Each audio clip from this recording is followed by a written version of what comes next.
हमारे इस YouTube channel के सेगमेंट फास्ट न्यूज में आप तमाम का इस्तकबाल है। इस वीडियो में आप देख सकते हैं कम मिनटों में बहुत ज्यादा खबरें। तो आइए शुरू करते हैं वीडियो को और देखते हैं आज की ताजा तरीन खबरें।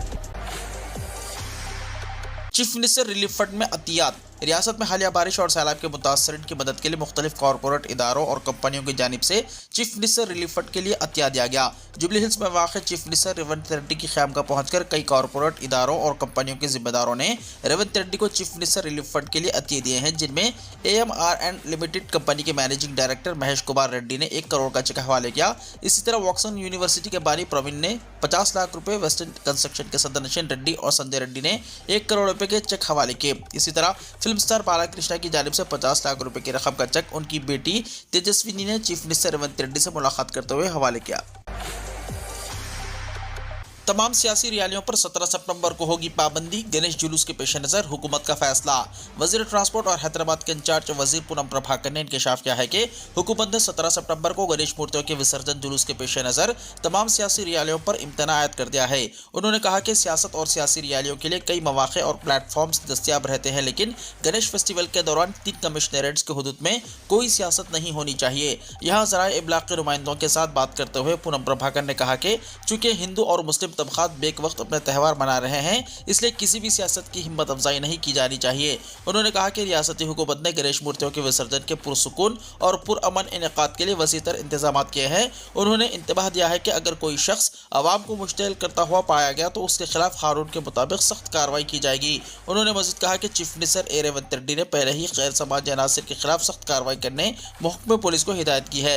उन्होंने अवाम से अपील की है कि वो इन त्यौहारों के पुरअमन इनेकाद के लिए हुकूमत के साथ ताउन करें। बारिश और सैलाब से 10,032 करोड़ के नुकसानात। मरकज की दौरा करने वाली टीम के साथ चीफ मिनिस्टर रेवंत रेड्डी की meeting. Chief minister Revanth Reddy ने सैलाब का जायजा लेने वाली मरकज की टीम से कहा कि वो सैलाब के खतरात से निपटने के लिए मुस्तकिल फंड्स कायम करें। रियासत में हालिया बारिश और सैलाब के नुकसानात का चीफ मिनिस्टर रेवंत रेड्डी ने मरकज की टीम के साथ सेक्रेटेरिएट में जायजा लिया। इस मौके पर खिताब करते हुए चीफ मिनिस्टर ने कहा कि तेलंगाना में सैलाब के खतरात से निपटने के लिए मुस्तकिल इक़दाम करने की ज़रूरत है। इसके लिए एक फंड कायम किया जाना चाहिए ताकि इसके लिए एक मुस्तकिल लाहे अमल को तैयार किया जा सके। उन्होंने मरकज की टीम को रियासत में नुकसानात की तवज्जो दहानी करवाते हुए बगैर किसी शराइत के फौरी असर के साथ फंड्स जारी करने की दरख्वास्त की। चीफ मिनिस्टर ने कहा कि अब तक मुख्तलिफ महकमों की जानिब से मौसूल होने वाली इत्तलात के मुताबिक रियासत में बारिश और सैलाब से 10,032 करोड़ का नुकसान हुआ है। मज़ीद तफसीलात हासिल की जानी है। हुकूमत की चौकसी की वजह से बड़े पैमाने पर जाने नुकसान को रोका गया।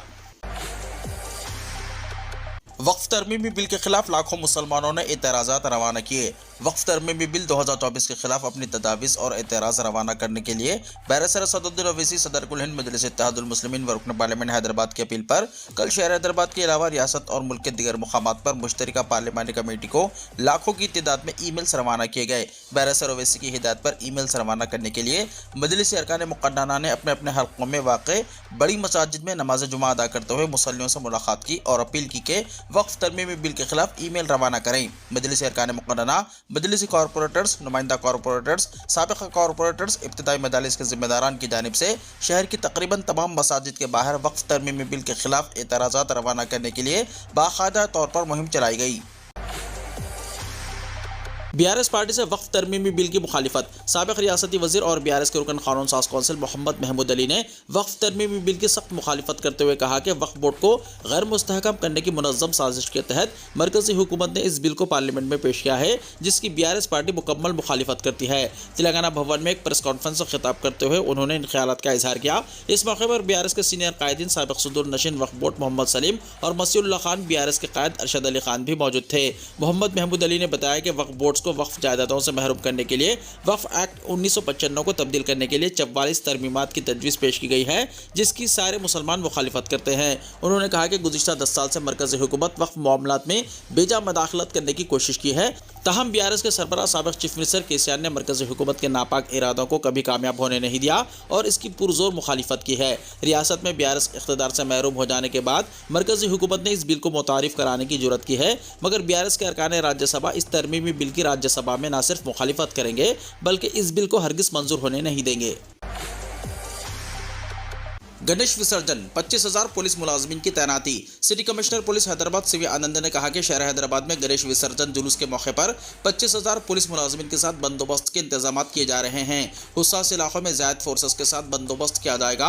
खैरताबाद की बड़ी मूर्ति के दोपहर 1:30 बजे के अंदर विसर्जन करने के इक़दाम किए जाएंगे। इस सिलसिले में खैरताबाद गणेश उत्सव समिति के जिम्मेदारों से बातचीत की गई और उन्होंने इससे इत्तेफाक भी कर लिया है। कमिश्नर पुलिस ने कहा कि शहर हैदराबाद में तकरीबन 1 लाख छोटी और बड़ी मूर्तियां बिठाई गई हैं। 17 सितंबर को हजारों की तादाद में मूर्तियों का विसर्जन किया जाएगा। हुसैन सागर की तरफ इस दिन भारी तादाद में आवाम का हुजूम जमा होगा, जिसके पेश नज़र सख्त तरीन बंदोबस्त के इंतजाम किए गए हैं।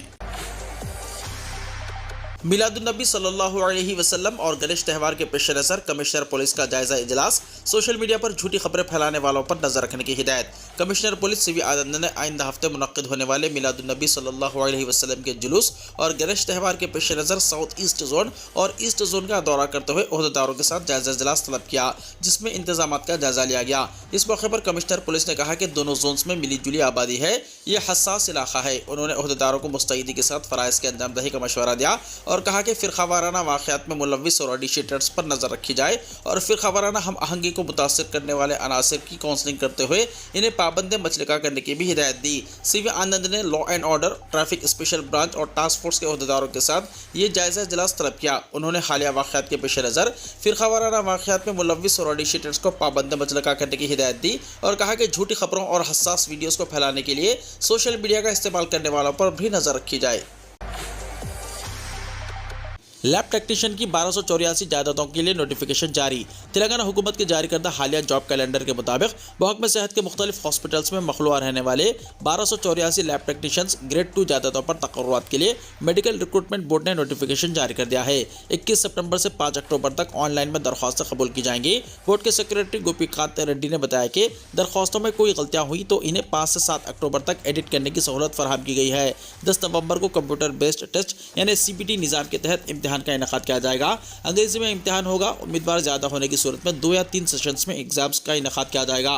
नोटिफिकेशन में वाज़ेह किया गया है कि सरकारी हॉस्पिटल्स में कॉन्ट्रैक्ट और आउटसोर्सिंग की बुनियाद पर खिदमत अंजाम देने वालों को विडेज मार्क्स दिए जाएंगे। मज़ीद तफसीलात के लिए वेबसाइट पर रब्त किया जा सकता है। गणेश विसर्जन 17 सितंबर को छुट्टी का ऐलान। हुकूमत की जानिब से मंगल 17 सितंबर को हैदराबाद, सिकंदराबाद, रंगारेड्डी और मेडचल मलकाजगिरी अजला में गणेश विसर्जन के ज़िमन में छुट्टी का ऐलान किया गया है। चीफ सेक्रेटरी शांति कुमारी ने आज सरकारी अहकाम जारी किए। सरकारी हुक्मनामे के मुताबिक शहर और अतराफ में मंगल 17 सितंबर को जो तातील दी जा रही है, इसकी जगह पर 9 नवंबर को दूसरे हफ्ते के मौके पर काम का दिन रहेगा। सरकारी दफातर, स्कूल्स और कॉलेजेस जिन्हें हैदराबाद, सिकंदराबाद, रंगारेड्डी और मेडचल मलकाजगिरी में छुट्टी दी गई थी, वो 9 नवंबर को काम करेंगे। देखा जाए तो इस हफ्ते मुसलसल 4 छुट्टियां होंगी। 14 सितंबर को सेकंड सैटरडे की छुट्टी, 15 सितंबर को इतवार छुट्टी, 16 सितंबर को मिलादुन्नबी सल्लल्लाहु अलैहि वसल्लम की छुट्टी और 17 सितंबर को गणेश विसर्जन की छुट्टी। इस तरह ये एक के बाद एक 4 छुट्टियां हुई।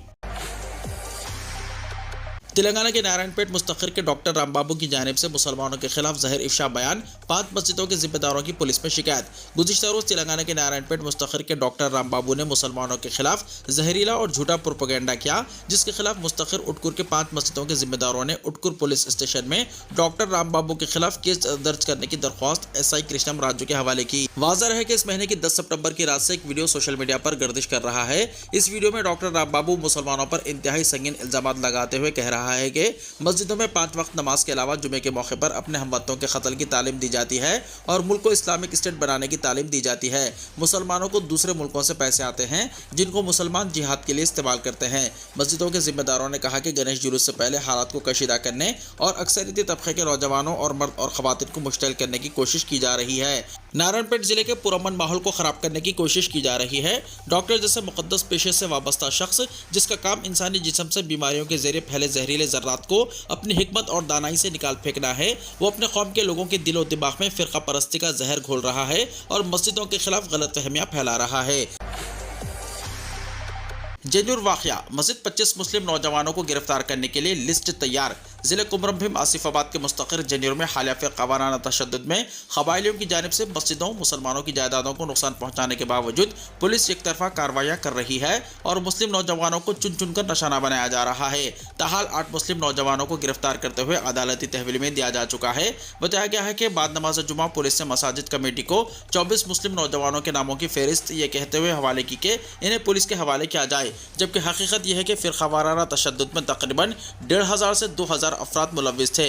इनमें से सिर्फ 25 अशरार को ही गिरफ्तार किया गया, जबकि मसाजिद कमेटी ने फिरकावाराना तशद्दुद में मुसलमानों की जायदादों को नुकसान पहुंचाने में मुलव्विस ज़्यादा 200 मुलजिमीन की निशानदही करते हुए उनके नामों की फहरिस्त पुलिस के हवाले की थी, जिन्हें अभी तक गिरफ्तार नहीं किया गया। और जब पुलिस से इस ताल्लुक से पूछा गया तो बताया गया कि गणेश फेस्टिवल के बाद इन अशरार को गिरफ्तार किया जाएगा। मुस्लिम नौजवानों की गिरफ्तारियों पर मुस्तकिर जनूर के मुसलमानों में डर और खौफ का माहौल देखा जा रहा है। गांजा की डोर डिलीवरी नौजवान गिरफ्तार। रियासत आंध्र प्रदेश की पुलिस ने तिरुपति में गांजा की डोर डिलीवरी करने वाले नौजवान को गिरफ्तार कर लिया। मुलजिम के कब्जे से 22 किलो गांजा बरामद हुआ। वोजिकुंभ नगरी मंडल का एक नौजवान श्रीनिवास बुरी आदतों का शिकार हो गया। वो फौरी पैसा कमाने के ख्याल से गांजा ऑर्डर पर घर जाकर पहुंचा रहा था। पुलिस के मुताबिक अगर गांजे का नशा करने वाले इसे फोन करते तो वो स्विगी डिलीवरी बॉय की तरह के हुलिये में घर पहुंचकर गांजा फराहम क्या करता था। पुलिस के मुताबिक श्रीनिवास को दुरुस्त मालूमात की बुनियाद पर तिरुपति मारुति नगर कोठापल्ली क्रॉस रोड से गिरफ्तार किया गया। मुस्लिम पर्सनल लॉ बोर्ड का मिल्लत इस्लामिया हिंद से इजहार तशक्कुर। मौलाना खालिद सैफुल्लाह रहमानी सदर all India Muslim personal law board ने अपने बयान में तमाम मुसलमानों का शुक्रिया अदा किया है कि उन्होंने बोर्ड की आवाज़ पर लब्बैक कहा और वक्फ तरमीमी बिल के खिलाफ ज्वाइंट पार्लिमानी कमेटी यानी JPC को बड़ी तादाद में ईमेल रवाना किए। उन्होंने जारी शुक्रियानामे में कहा कि अल्लाह करे कि हुकूमत जमहूरी तकाज़ों को सामने रखकर इस बिल को वापस ले ले और ऐसा कानून बनाने से गुरेज करे जो अक़लियत दुश्मनी पर मुबन्नी हो। उन्होंने मुसलमानों से अपील की है कि वो इस बिल की वापसी के लिए खूब दुआ का एहतमाम करें, क्योंकि कोई भी वाक़या ख्वाह वो खुशकुन हो या तकलीफ दे अल्लाह की मर्जी के बगैर पेश नहीं आ सकता। उन्होंने कहा कि बोर्ड इस बिल को रोकने के लिए कानून और आइन के दायरे में रहते हुए मुख्तलिफ सतह पर कोशिश कर रहा है और वो हालात को सामने रखकर एहतिजाज की मुख्तलिफ पुरअमन सूरतों के बारे में फैसला करेगा। इसलिए मुसलमानों को चाहिए कि बोर्ड जब भी आवाज़ दे और जिस बात की अपील करे तमाम मुसलमान दिल और जान से इस पर अमल करें और वक्फ की अहमियत के पेश नज़र हर तरह की कुर्बानी देने को तैयार रहें।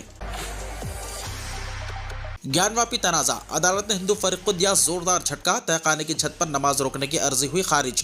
वाराणसी की एक अदालत ने ज्ञानवापी मामले में जुमे के रोज हिंदू फरीक की उस अर्जी को खारिज कर दिया जिसमें यह मुतालबा किया गया था कि व्यास जी तहखाने की छत पर मुसलमानों को नमाज पढ़ने से रोका जाए। हिंदू फरीक ने अर्जी खारिज होने पर मायूसी जाहिर करते हुए इस फैसले के खिलाफ जिले अदालत में जाने का इरादा जाहिर किया है। हिंदू फरीक ने कमजोर छत को अपने मुतालबे की बुनियाद बनाया है और अपनी अर्जी में दलील दी थी कि छत किसी भी वक्त टूट फूट सकती है। गौर करने वाली बात यह है कि व्यास जी के तहखाने में हिंदू जहां पूजा करते हैं उसी की छत पर मुस्लिम फरीक नमाज अदा करते हैं। ऐसे में ये जगह दोनों ही तबकात के लिए अकीदे के साथ साथ कानूनी जंग का भी अखाड़ा बन गया है। हिंदू फरीक ने अदालत में दलील दी कि अगर बड़ी तादाद में मुस्लिम अफराद व्यास जी के तहखाने की छत पर नमाज अदा करते रहेंगे तो इस बात का कवी इम्कान रहेगा कि छत मुनहदम हो जाएगा। ये जानलेवा भी हो सकता है। लिहाजा मुनासिब होगा कि मुस्लिम तबके के वहाँ नमाज पढ़ने पर रोक ही लगा दी जाए। सिविल जज सीनियर डिवीजन हितिश अग्रवाल की अदालत ने इस दलील को सुना जरूर, लेकिन नमाज की अदायगी पर पाबंदी लगाने से इनकार कर दिया। अदालत के जरिए अर्जी खारिज किए जाने पर हिंदू फरीक ने मायूसी का इजहार किया है। इसने कहा कि अगर कभी छत मुनहदम हो गई और कोई जान चली गई तो इसका जिम्मेदार कौन होगा। हिंदू फरीक ने अब इस मामले में जिले अदालत जाने का फैसला किया है, जिससे वाज़ेह है कि अब इस मामले में कानूनी जंग तवील खींच सकती है। दिल्ली में ज़बरदस्त बारिश, आम जिंदगी दरहम बरहम। उत्तराखंड और उत्तर प्रदेश में रेड अलर्ट के ऐलान के बाद स्कूलों को छुट्टी। कौमी दारुल हुकूमत और मुल्क के वस्ता, शुमाल मगरबी और शुमाल मशरक़ी हिस्सों में अगले चंद दिनों तक ज़बरदस्त बारिश की वार्निंग जारी की गई है। महकमे मौसमियात ने उत्तराखंड में इंतहाई मौसलाधार बारिश और उत्तर प्रदेश, हिमाचल प्रदेश, हरियाणा, चंडीगढ़, दिल्ली, राजस्थान, मध्य प्रदेश, बिहार, नागालैंड, मणिपुर, मिजोरम, त्रिपुरा, मगरबी बंगाल, झारखंड में शदीद बारिश के लिए रेड अलर्ट जारी कर दिया है और उड़ीसा में शदीद बारिश के लिए येलो अलर्ट जारी कर दिया गया। IMD ने अगले 24 घंटों के दौरान साहिल बांग्लादेश और इससे मुनहिका शुमाल खलीज बंगाल पर कम दबाव का इलाका बनने की पेशकश की है। दिल्ली में कल सुबह से ही बारिश का सिलसिला जारी है, जिसकी वजह से कौमी दारुल हुकूमत इलाके NCR में कई सड़कों पर पानी जमा हो गया और आमदोरफ्त में खलल पैदा हुआ। दिल्ली में कई मुकामात पर ट्रैफिक जाम रहा। उत्तराखंड में महकमे मौसमियात की जानिब से रेड अलर्ट जारी किए जाने के बाद चीफ मिनिस्टर पुष्कर सिंह धामी ने ऐसे इलाकों में स्कूलों को तातील का ऐलान किया है जहां शदीद बारिश की पेशकशी की गई है। पहाड़ी रियासत में कई सड़कों को बंद करने की हिदायत दी गई है। मुकामी अफराद, मुसाफिरों और ड्राइवरों को मशवरा दिया गया है कि वो बारिश के दौरान सफर से गुरेज करें। बद्रीनाथ कौमी शाहराह पर कई मुकामात पर मिट्टी के तोदे गिरने से रुकावटें खड़ी हो गई हैं। चीफ मिनिस्टर ने आफात समावे इंतजामी टीमों को मुख्तलिफ अजला के लिए रवाना करने का भी हुक्म दिया। उत्तर प्रदेश में भी बारिश की तबाही का सिलसिला जारी है। बारिश से मुतल्लिक़ वाक़यात में 19 अफराद के हलाक होने की इत्तला है। महकमे मौसमियात ने बताया कि सितंबर में होने वाली बारिश ने गुज़िश्ता 40 साल का रिकॉर्ड तोड़ दिया है। उत्तर प्रदेश में भी कई अजला में बारिश के पेश नज़र स्कूलों को तातील का ऐलान किया गया है। अरविंद केजरीवाल तिहाड़ जेल से रिहा। सुप्रीम कोर्ट की जानिब से जमानत मंजूर होने के बाद दिल्ली के चीफ मिनिस्टर अरविंद केजरीवाल आज तिहाड़ जेल से रिहा हो गए। दिल्ली शराब पॉलिसी से मुताल्लिक मुबैना घोटाले के मामले में केजरीवाल की जमानत की दरख्वास्त पर सुप्रीम कोर्ट के जस्टिस सूर्यकांत और जस्टिस उज्ज्वल भोयान की बेंच ने यह फैसला सुनाया। कार्रवाई आज शाम तक मुकम्मल कर ली गई, जिसके बाद केजरीवाल करीब 156 दिन बाद तिहाड़ जेल से बाहर आए। आम आदमी पार्टी के कारकुनों में खुशी की लहर दौड़ गई, मिठाइयाँ तकसीम की गई और अरविंद केजरीवाल का वालिहाना इस्तकबाल किया गया। उन्होंने भी हाथ हिलाकर अपने चाहने वालों को जवाब दिया। कई मरतबा उनकी दरख्वास्त से जमानत मुस्तरद कर दी गई थी, जिसके बाद वो सुप्रीम कोर्ट से रुजू हुए। जमानत के लिए वो इन्हीं शराइत के पाबंद होंगे जो ईडी केस में जमानत देते वक्त आयद की गई थी। जेल से बाहर आने के बाद केजरीवाल किसी फाइल पर दस्तखत नहीं कर पाएंगे। इसके साथ उनके दफ्तर जाने पर भी पाबंदी होगी। हिजबुल्लाह का शुमाली इसराइल पर रॉकेट हमला। इसराइल फ़लस्तीन जंग के दौरान ताज़ा तौर पर हिजबुल्लाह की जानिब से शुमाली इसराइल में एयर डिफेंस बेस पर रॉकेट हमले किए गए। मीडिया रिपोर्ट्स के मुताबिक इसराइल ने हिजबुल्लाह के कई रॉकेट तबाह करने का दावा किया है, ताहम किसी जानी और माली नुकसान की ताहाल कोई इत्तला सामने नहीं आ सकी। सोशल मीडिया पर ये वीडियोस वायरल हो रहे हैं, जिसमें आसमान पर रोशनी और धुआं देखा जा सकता है। वियतनाम में समुद्री तूफान यागी से हलाकतों की तादाद 233 हो गई। 103 अफराद अब भी लापता। वियतनाम में समुद्री तूफान यागी की वजह से आने वाले सैलाब और लैंडस्लाइडिंग से मरने वालों की तादाद जुमे को 233 हो गई। सरकारी मीडिया ने इत्तला दी। वियतनाम के सरकारी नशरियाती इदारे VTV ने बताया है कि पहाड़ों से आने वाले सैलाबी पानी ने मंगल को शुमाली लाओ काओ सूबे में लोंग नो गाँव को मुकम्मल तौर पर तबाह कर दिया। इस सैलाब में कई लोग बह गए और अब तक यहाँ से 48 लाशें निकाली जा चुकी हैं। वियतनाम में 103 अफराद अब भी लापता हैं और 800 से ज़्यादा जख्मी हैं। कई दहाइयों में वियतनाम से टकराने वाला सबसे ताकतवर तूफान यागी हफ्ते के रोज 149 किलोमीटर फी घंटे की रफ्तार से साहिल से टकराया। वीडियो को लाइक शेयर कीजिए और हमारे इस YouTube चैनल को सब्सक्राइब करते हुए इसके बेल आइकॉन को भी प्रेस कर लीजिए ताकि हर आने वाली वीडियो का नोटिफिकेशन सबसे पहले आपको मिलता रहे।